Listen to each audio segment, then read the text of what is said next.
There's a cemetery in Gray, Maine that has a headstone that belongs to no specific individual. The only thing that it could be determined at the time that the individual was buried beneath that headstone was that it was a victim of gunfire in the Civil War, and he happened to be a Confederate soldier. He winds up in Gray, Maine through accident, incompetence, something, but he's been there since October of 1862, and nobody knows who he is.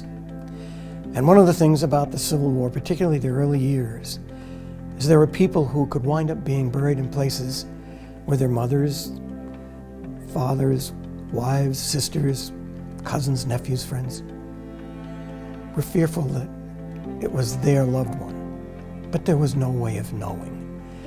And that's what happened here. It was supposed to be Charles Colley. Charles Colley was a man from Gray.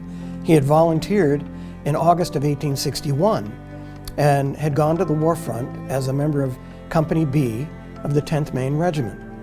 He had participated in the attack on Cedar Mountain. He was wounded in the thigh. He died of septicemia. He was poisoned by the bullet, and he died in the hospital 20 days after the battle, after he was wounded.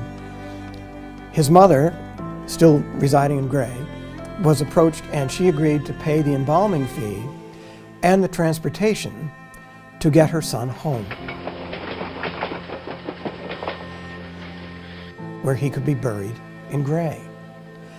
Unfortunately, the body that was returned, when they opened the casket just to be sure, this is Charles, this is my son, and when they opened it, it was somebody in a Confederate uniform. They had no idea what to do. They had no way of knowing who it was. They had no idea where they could return the body. So in a meeting of the women of Gray, they decided that to honor this soldier, who certainly didn't want to die, and certainly probably didn't want to be buried in Gray, Maine, but this was where he was going to be buried. Happenstantially lies 100 feet from the Colley family plot in Gray, and this is where he would reside for eternity.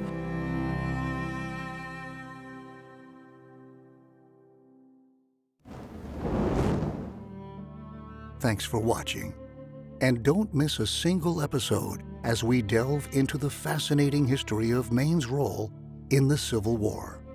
Please like and subscribe now.